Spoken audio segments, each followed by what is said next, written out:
Question पे आते हैं। देखिए क्वेश्चन नंबर है 12।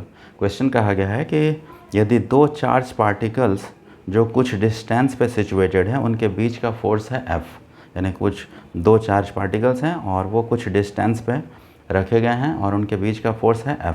If distance between the two is made half, यदि दोनों के बीच का डिस्टेंस आधा कर दिया जाए तो value of electric force will be, तब उनके बीच का इलेक्ट्रिक फोर्स का वैल्यू क्या होगा।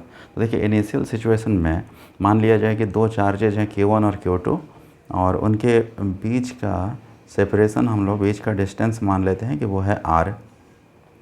ये चार्ज हो गया Q1, ये चार्ज है Q2 और बीच का डिस्टेंस जो है वो हम मान लेते हैं R। और अभी इस सिचुएशन में देखिए फोर्स हमें दिया हुआ है कि फोर्स का वैल्यू जो है वो F है। तो हम लोग लिख सकते हैं कि since F is equal to 1/4πε0 और into Q1 into Q2 by R²। ये इक्वेशन नंबर 1 मान लिया हमने। ये इनके बीच का फोर्स, इनिशियल फोर्स का वैल्यू आ गया। अब ये बोला जा रहा है कि अगर इनके बीच का सेपरेशन हम लोग हाफ कर देंगे तब फोर्स क्या होगा। तो अब देखिए न्यू जो फोर्स होगा, अगर बीच का सेपरेशन हम लोग R/2 कर देते हैं तो नया फोर्स जो होगा वो हम F1 मान लेते हैं। तो F1 अब हम लोग लिख सकते हैं 1/4πε0 और into Q1 into Q2 by R/2 का स्क्वायर।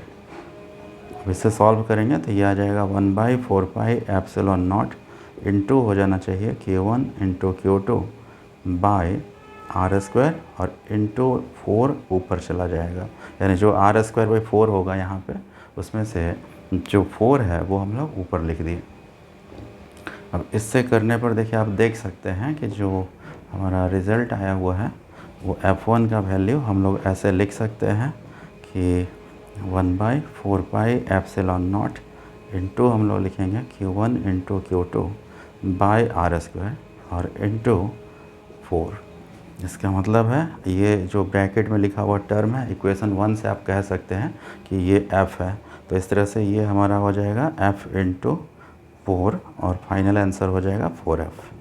इसका मतलब है कि इन चारों ऑप्शंस में से जो करेक्ट ऑप्शन होगा हमारा वो हो जाएगा ऑप्शन A 4F।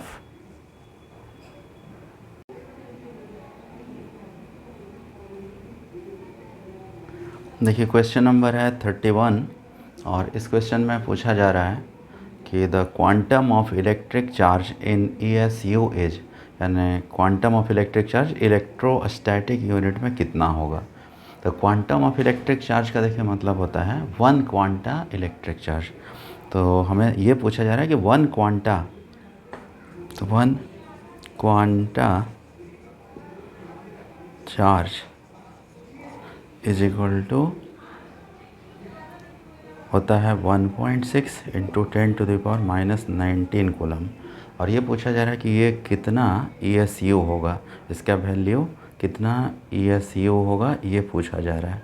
तो देखिए हम लोग क्या करेंगे कि हम लोग जानते हैं we know that since 1 coulomb is equal to 3 into 10⁻⁹ ESU, ये हमने पढ़ रखा है कि 1 कूलम बराबर होता है 3 इंटू 10⁻⁹ ESU।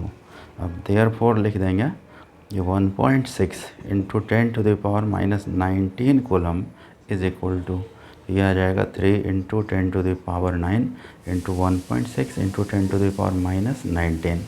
अब इनको आपस में मल्टीप्लाई किया जाए तो ये आएगा 4.8 इंटू 10⁻⁻10 इतना ESU। ये हमारा आंसर होगा। इसका मतलब होगा कि करेक्ट ऑप्शन जो होगा इसमें से वो ऑप्शन A होना चाहिए, वो लगभग इसके आसपास है 4.8 इंटू 10⁻⁻10 ESU।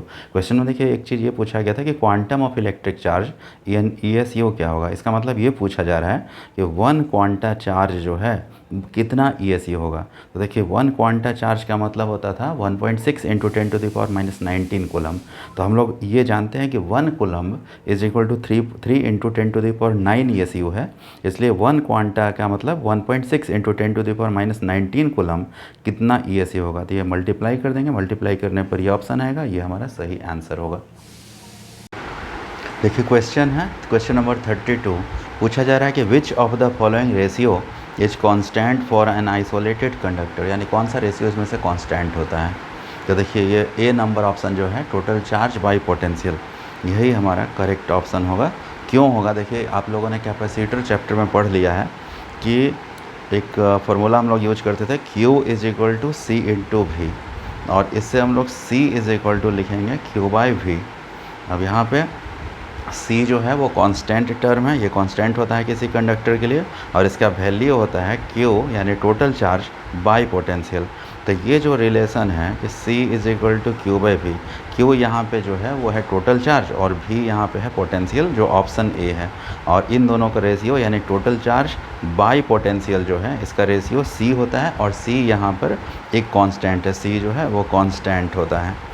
तो इस तरह से हम लोग कह सकते हैं कि ये जो रेशियो है टोटल चार्ज बाय पोटेंशियल यानी ऑप्शन ए, ये कांस्टेंट होगा, और इस रेशियो का वैल्यू जो है टोटल चार्ज बाय पोटेंशियल, उस रेशियो का वैल्यू किसके बराबर होगा, C यानी कैपेसिटेंस, और कैपेसिटेंस जो है वो कांस्टेंट टर्म होता है। तो देयरफॉर आंसर विल बी ए। देखिए क्वेश्चन नंबर है 38। देखिए 38 नंबर क्वेश्चन जो है उसमें लिखा हुआ है कि one metallic sphere A is given positive charge whereas another identical metallic sphere B of exactly same mass as A is given an equal amount of negative charge, then अब ये चार ऑप्शंस इसमें से हमें सेलेक्ट करना है, ये कौन सा ऑप्शन सही होगा। Masses of spheres A and B still remain equal, ये गलत होगा। मास ऑफ A इंक्रीजेज, तो मास ऑफ ए इंक्रीज नहीं होगा।